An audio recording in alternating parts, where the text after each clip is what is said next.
Next देखो question number 4। ये कहता है असाइनमेंट का क्वेश्चन नंबर 4। इसका लिंक आपको जो असाइनमेंट है जो बच्चे नए हैं बता दूंगा आपको, इसका लिंक डिस्क्रिप्शन में आपको मिल जाएगा। कूलाम्स लॉ के मैंने अपने खुद के क्वेश्चंस बनाए हुए हैं, या फिर कहता है ऐसा लॉ के मिला करके एनसीईआरटी के और भी कई बुकों को मिलाकर क्वेश्चंस दिए हुए हैं इसके अंदर। ये बोलता है हाउ फार, फोर्थ क्वेश्चन कर रहे हैं, how far apart should the two electron be, दो इलेक्ट्रॉन कितनी दूर रखे होंगे। इसने बोला if the force each exert on the other is equal to weight of the electron. अगर जो दोनों ही, मान लो एक इलेक्ट्रॉन, ये फोर्थ क्वेश्चन है, एक इलेक्ट्रॉन ये कितनी दूरी पर रखे होंगे, ये आर डिस्टेंस क्या होगी, ये भी इलेक्ट्रॉन है ये भी इलेक्ट्रॉन है, कितनी दूरी पर रखे होंगे, कब। अगर जो मैं कह दूं कि इलेक्ट्रॉन का जो, एक minute, if the each exert on the other, if the force each exert on the other is equal to the weight of the electron, यानी कि अगर दोनों जो बीच में फोर्स लगा रहे हैं आपस में, वो किसके इक्वल हो, वेट ऑफ द इलेक्ट्रॉन के इक्वल हो। तो यहीं पर कंफ्यूजन होता है सबसे ज्यादा, क्यों, उसने गिवन दिया F is equal to weight of electron, WE, weight of electron बोला। W अलग होता है, मास अलग होता है, मास ऑफ इलेक्ट्रॉन मतलब लिख देना W यानी कितना mg, यहाँ पर क्या मास ऑफ इलेक्ट्रॉन और g ग्रेविटी, तो मास ऑफ इलेक्ट्रॉन 9.1 इंटू 10 की पावर माइनस के 31, मैंने g की वैल्यू लगाई 9.8, इसको इतना ही छोड़ दो, आगे पुट करेंगे इसको। तो ये फोर्स आ गई हमारे पास, तो भाई k की वैल्यू कांस्टेंट होती है, नाम करके सीधा कर दो आंसर क्वेश्चन को। F इज इक्वल टू कितना होता है, k q1 q2 by r square, k की वैल्यू होती है 9 इंटू 10 की पावर 9, q1 की वैल्यू ये रही e, यानी कि e स्क्वायर, फिर से वही 19, एक बार फिर आएगा। अच्छा,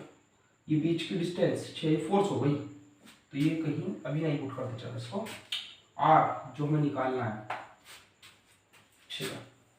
यहाँ पर दिखा देता हूँ इसके बाद का पोर्शन। ये देखो f की वैल्यू ये 9.1 इंटू 10 की पावर माइनस 31 इंटू 9.8, अब लिख लो इसको पूरे को, 9 इंटू 10 की पावर 9, चलो सोल्व कर ले थोड़ा सा। 1.6 को मल्टीप्लाई करोगे तो आएगा 2.56 इंटू 9, ये वाला 9 है ना, 10 की पावर माइनस 19, 10 की पावर माइनस 19 को मल्टीप्लाई करोगे आएगा 10 की पावर माइनस 38। अच्छा, आर स्क्वायर नीचे, आर स्क्वायर चाहिए ना, तो 2.56 और 9 को कर लो, 9 6 54 45 50,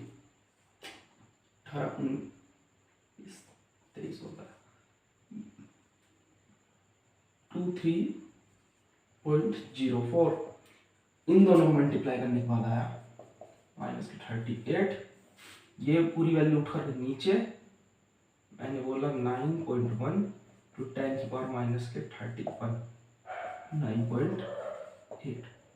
9.1 और 9.8 को मल्टीप्लाई करो, यहाँ कर देता हूँ 9.8 9.1, तो मल्टीप्लाई करने पर ये आएगा कुछ इस तरीके से, 98 या 72 81 7 8 88 हो गया, ये 8 9 11 9 1 2 2 के बाद पॉइंट 89.18 आया, 23.04 इंटू 10 की पावर माइनस के 38, और ये कितना आया हमारा 89.18, अच्छा इंटू 10 की पावर माइनस के 31 पहले से था।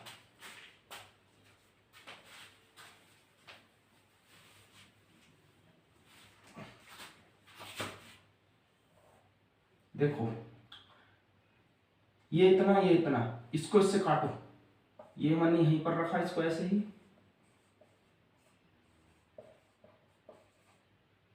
देखो ये 38 ये 31, कितना आ गया 7 आ गया, ये आ गया 10 की पावर माइनस के 7, 6 10 की पावर माइनस के 7, ये आर स्क्वायर में चल रहा है पूरा, ठीक है। चलो ऐसा करते हैं, इसके अंदर 1 मिनट रुको, आंसर आ रहा है 5.08, इतना आंसर आ रहा है। अच्छा इन दोनों को काटे क्या, चलो राउंड ऑफ कर लेते हैं पहले इसको, है ना। ये 18 है, ये 04 है, तो इसको तो सीधा 23 बोल सकते हैं हम, क्योंकि 04 बहुत ही छोटी वैल्यू है, तो नेगलेक्ट कर दी। इसी तरीके से 1 मिनट रुको, फिर पावर भी बनानी है हमें, आर स्क्वायर। अच्छा आर स्क्वायर में क्या करेंगे अब हम इसको लाने के लिए, है ना, तो आर स्क्वायर एक तरीके से हो गया आपका, 1 मिनट रुको,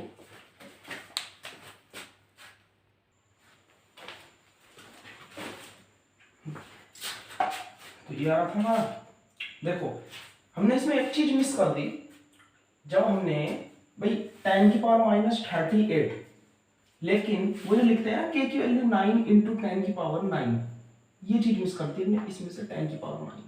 ये पीछे वाले क्वेश्चन में रह रहा था हमसे, जो पीछे लेक्चर को करा था, मिस हो ही जाता है हमारे से, तो ध्यान रखना आप इस चीज का, कुछ मिस ना हो। तो यहाँ पर मल्टीप्लाई कर लो, 10 की पावर ऊपर होएगा, इसमें होएगा 10 की पावर 9, 10 की पावर 9, 10 की पावर 9, और जब 10 की पावर 9 10 की पावर 7 से करोगे तो कितना आने वाला है, तो ये आ जाएगा 04 89.18, मैंने बोला 10 की पावर माइनस के कितना प्लस के 2 आएगा। अब यहाँ से देखो ये 10 की पावर 2 है और ये 0.04 है, तो इसको पॉइंट इसको इसके अंदर ले लो तो क्या हो जाएगा, पॉइंट हट जाएगा पूरी तरह से, 04 रह जाएगा सिर्फ इतना। ये 89.18 है, तो इसको हम अपनी कैलकुलेशन को इजी बनाने के लिए इतना नहीं कर सकते, 89 है भाई, बहुत माइनर से डिफरेंस है 89, तो इसको हम 90 लिख दूं सीधा, 90 होगा, ठीक है। अब 90 से जब इसको डिवाइड करोगे, जब 90 से इसको डिवाइड करोगे पूरे को, तो ये आएगा कुछ 25 पॉइंट समथिंग कुछ आ जाएगा। तो जैसे मैंने लिख लिया 0 कुछ भी, मतलब कि 25 काट करके देखना, मेरे को अंदाजा नहीं, मैं अंदाजे से बता रहा हूँ, 25 पॉइंट कुछ आ जाएगा, जो मैंने लिख दिया 25 ही लिख दिया, जैसे कि इसमें आंसर दिया हुआ है उस हिसाब से लिख दिया मैंने,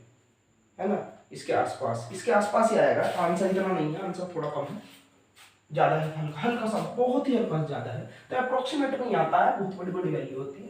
जब सेम आएगा फिर जब एग्जैक्ट वैल्यू लेकर के चलो, यानी कि 89.18 यही रख लो तो फिर सही आंसर आना है, कोई दिक्कत नहीं। लेकिन अपना कहाँ डिवाइड करोगे, बोर्ड भी यही कहता है कि भाई अप्रोक्सीमेट आंसर हो, क्योंकि मेथड देखना होता है ना, ये कैलकुलेशन देखनी फिजिक्स के अंदर। तो ये आ गया 25.25 मैंने माना, तो ये R square is equal to 25.25, इसको स्क्वायर खोलोगे, इसको भूल जाओ फिलहाल, तो यहाँ पर आना है 25, ऐसा ही करना है, ज्यादा टाइम खराब नहीं करना बोर्ड के अंदर। 25 का स्क्वायर यानी कि 5,